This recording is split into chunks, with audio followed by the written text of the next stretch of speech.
Hi, ladies and gentlemen. I'm Paul Nkadimeng, and sitting with me is Kayle. It's an honor to have you. And obviously, today we have a few questions on your course. So, if you could just tell the people who you are and tell us more about your course. Hi guys, I'm a money coach from a company called the Money School. I'm the financial education partner for Boston College, and we developed a financial education program because we know that we needed to address a very serious issue, which is that as much as you can go and get yourself an education, which essentially is going to give you the ticket to play, and it's going to give you the opportunity to go and get yourself a salary and to build a career, what we find in the market, and this has been long-time research, and it's no secret, that people aren't able to convert what they're earning into wealth. They're converting it into debt and into stress and into trouble and into ways to actually hinder their career and their growth. So we developed the course a couple of years ago. We've put nearly 30,000 people through this program already. I know you've done the course. We've had a bit of a chat about that.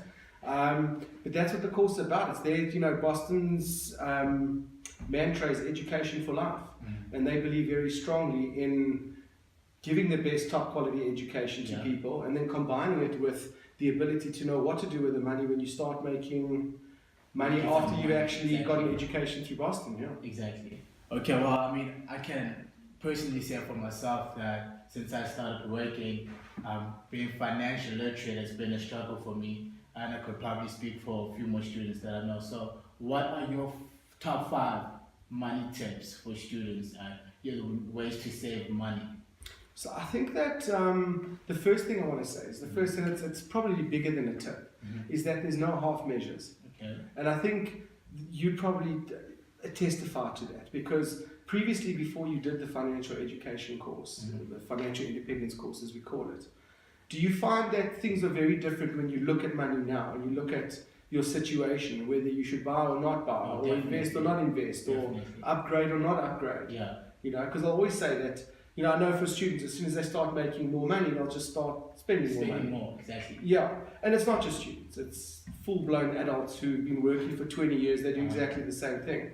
Somebody gets a promotion and they buy a new car. But well done, you're still broke, so don't get it.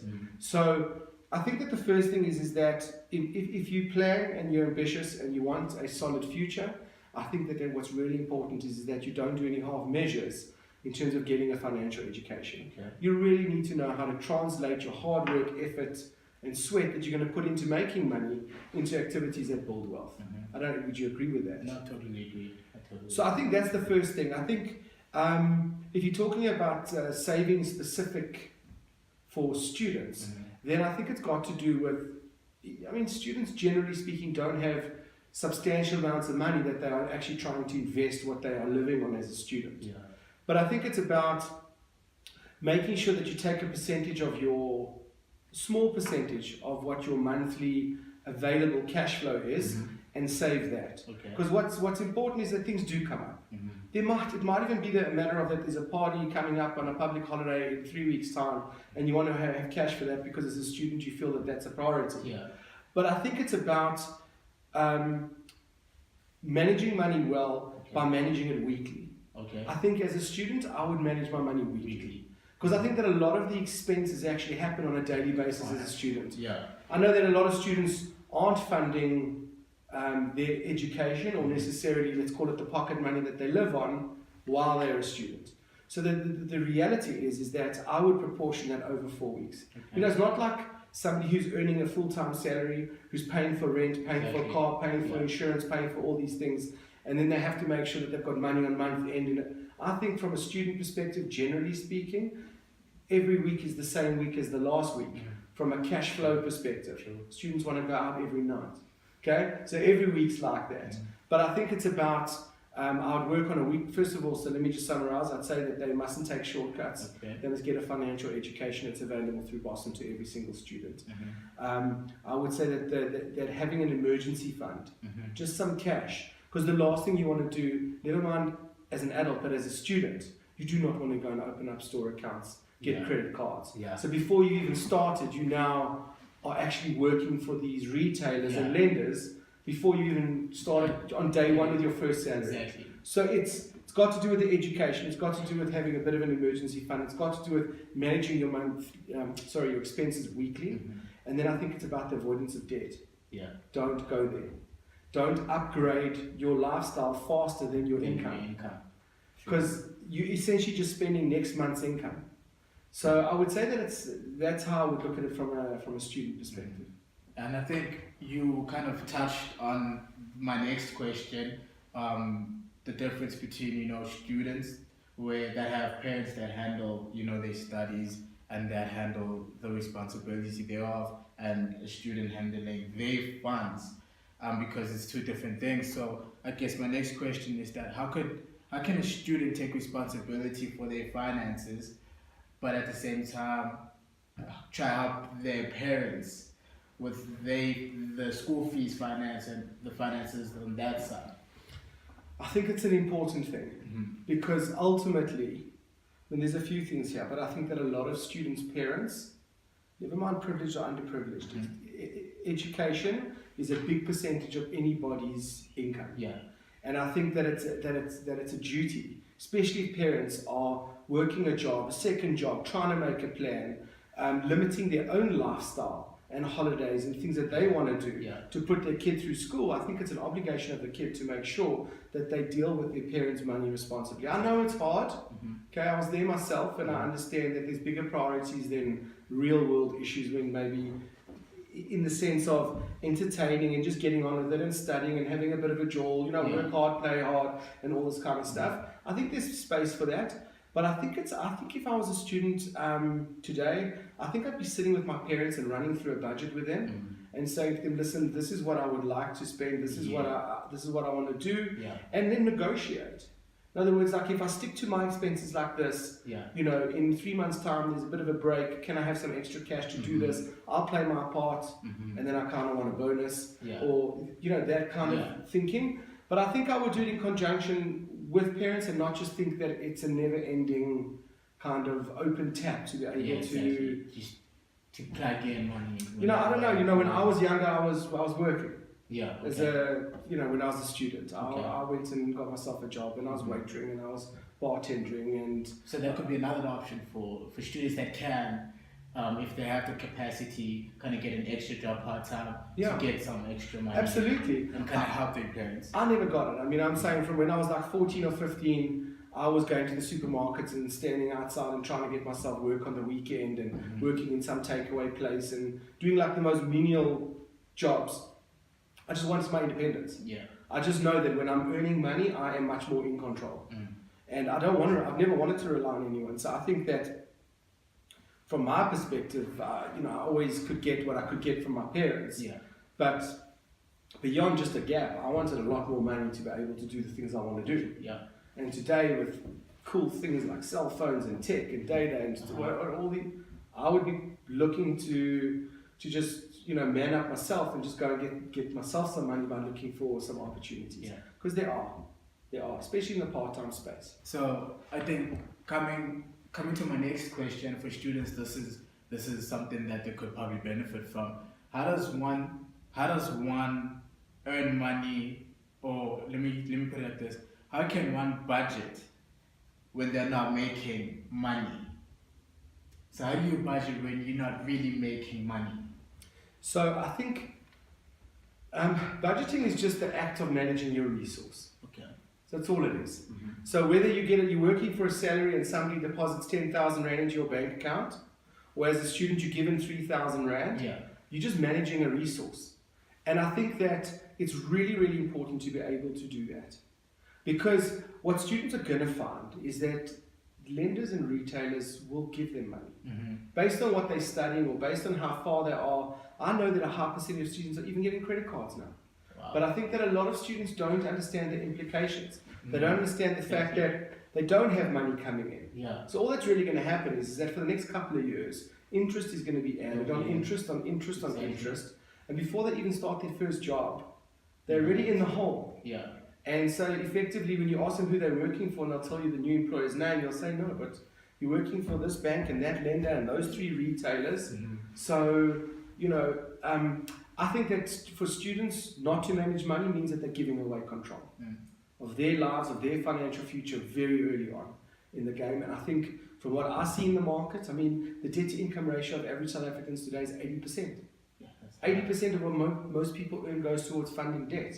That's serious. That's serious, yeah. And one of the places where it starts is from the student life. Straight away off the bat into negative wealth, where they're already at a loss and they're already, every night they go to bed, their debt is rising and growing. Yeah. Starts too young, and that's why, like, the average age of somebody who's hitting the wall in South Africa completely, where they need debt counselling. And I'm not saying guys that don't earn money, I'm saying guys that are earning, the average income of people hitting the wall is 20,000 Rand a month, and they're age 34. So they're young, they've been in the working world for 10 years or so, after varsity or after college or whatever the story is, and they hit the wall too young because they start out wrong. And I think that's why the first thing I said about the principle that I'd be talking to students about is go get yourself a financial education. Do what wealthy people do and you can have what they have. Do what everybody else does and you'll be like the middle class who just gets poorer. I mean, their clothes look better and better as they earn more and their careers grow. But they're not generating wealth. They're just generating debt and they're sleeping less because they're worrying more. On top of that great advice, and I would think, just for students in general, how can I, as a student, prepare financially for the future? So, you know what it's like? It's like when you ask a person, if I gave you 5,000 Rand, would you be able to manage it? The answer's like, yeah, I think so. If I gave you 10, would you still have control of the money? If I gave you 50,000 a month, then what would happen? And for most people, it's just big party, big sounds, big things happening. So what I'm saying is that what's really important is that what people need to understand, and from my experience, I've been doing this for a long time, is that money just magnifies what you do with money. Okay. So the point is that if what you like to do with money is just spend all of it and just enjoy all of it, then just give it more. All you'll do is spend more and enjoy more, which is cool. It's like not a bad formula, but it's not a wealth creation formula. What you're doing is that you are becoming more and more owned by an employer and by your customers, if that's the case, because you're less financially independent. You're much more financially independent when you have your own money that you've accumulated. So if you don't want to work in a job anymore, you have enough cash to be able to decide, I don't want to do this, then I can leave and I've got X amount of money that I can survive for a long period of time while I work my way around to doing what I really want to do. That's freedom. So I would say that the fundamentals of managing money well is what sets you up for the future. And the reason I gave you the example of the 5,000, 10,000 and the 50,000 is because what you do with a small amount of money is going to dictate whether you ever have a lot of your own money or not. So it never changes, and that's the beauty. And I mean, you've done the course. It wasn't a huge contribution of time. I think it was about 6 or 8 hours. It really wasn't. And that's it. So they did it in a day. Yeah. So the point is that by putting the right fundamentals in place, if all we do is add more money to it, all that will happen is that the money that you're giving, if you want to give charity, you'll just give a bit more. The money that you invest in, you'll invest more. And the money that you're spending, you'll just spend a little bit more. But once you've got a game plan and you've like actually apportioned it to be used in that way, then more money doesn't cause trouble. More money becomes an enabler. But generally speaking, the only plan people have for money is making it from one payday to the next. And the only thing they've got is a 30-day strategy. So let's just blow every single cent that I've got in between each payday. It can be fun, but it's just not sustainable, and it doesn't give anybody the freedom that they're really looking for. So I'd say that those basics need to be in place. Thinking about what you said, and I see that sometimes for some people it's that they have money and they just do things that don't generate or bring back that money, and at the end of the month it's like, where did it go? So my next question, I guess, is what is a waste of money? So what's a waste of money? So I think excess is where wastage happens. Because you should have a plan. And I mean, we're not talking about just living on student income. We're talking about people graduating, people going into the workforce, people starting to earn money. Part of your game plan is to enjoy life as well. And that should be in your plan. It should be represented in your plan. There could be an aspiration to own a car. But people will jump into a car that's way too expensive too soon. And all of a sudden, 40% of their salary is gone to petrol, insurance. Now what did I do, you know? So I studied for all this time. Yeah, I've got a really cool car, but my parents have to pay for my insurance because I've got like no money.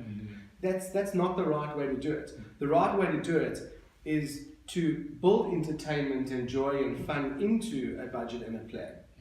And as you earn more and become more and do more, the amount of fun and entertainment should grow too. You know, the type of travel you have, whether it becomes, there's so much to do in South Africa. There's almost no reason to necessarily go overseas if you just want to travel and have fun. But if your aspiration is to travel overseas and do that, that should become something you're able to do on a regular basis, once a year, every 2 years or whatever, if you are, again, expanding out that plan. But it's based on the same principles. One of my principles is fun, is having my own time, is owning my own headspace and doing the things I want to do. That should be in your budget. So as you, and in fact, that's what motivates people. Because things actually don't give as much, there's been a lot of research done on this, that things don't give as much reward as experiences do. Sure. And that's why people spend heavily on travel and things like that, because it gives them a huge return on memory or whatever it is. It's important. Yeah. So I think that wastage has got to do with the fact that it's just about the excess. It's about just like maybe entertaining yourself too much. When actually you could be setting yourself up a little bit of a fund that you just don't have to stress at night. You know, giving yourself a little bit more independence to be able to do the things you want to do. Because, you know, what's important in life is owning your own time, your own headspace, doing what you want, when you want, how you want. Yeah. And yes, you're going to put some hard work and effort into being able to achieve that. But that's the stuff that wealthy people do. They want that freedom. Yeah. They're not interested in what their friends think of their assets. Not their assets. The bank owns their car, their house, whatever the story is. But wealthy people, it's the other way around. They'd rather fight for freedom and actually have that done right. Yeah. Which I think is where millennials are at today as well. That independence is key. Yeah. True. And I think that money's an enabler, and that's why. You know, come back. If you aren't schooled properly in money matters, like a wealthy person understands it, then get the education and just take care of it. That's great. Okay, so we've said a lot, we've asked questions, but for somebody that really doesn't get what we're saying or that doesn't understand, you know, what you mean by, you know, the certain terminology that you've used or whatever you've said, I mean, how could they find more information? How could they find more about the course? You know, the financial independence course is available at every Boston college in the country. And if they just speak to their training advisor on campus about doing the course, I mean, as you know, every Boston student in the country, if anyone is studying anything at Boston, they can do that. Normally this course, if somebody walked into Boston and wanted to do this course, it would cost a few $1,000 to do. But if you're, as you know, if you're a student of Boston College, at any one of the campuses, whether it's Media House or any of the business campuses or anything like that, if you are enrolled in any course, speak to the college and they will access you and register you and give you a workbook and give you the time in your program and your other studies to be able to complete the financial independence course at no cost because you're simply a Boston student. And that's what they should do.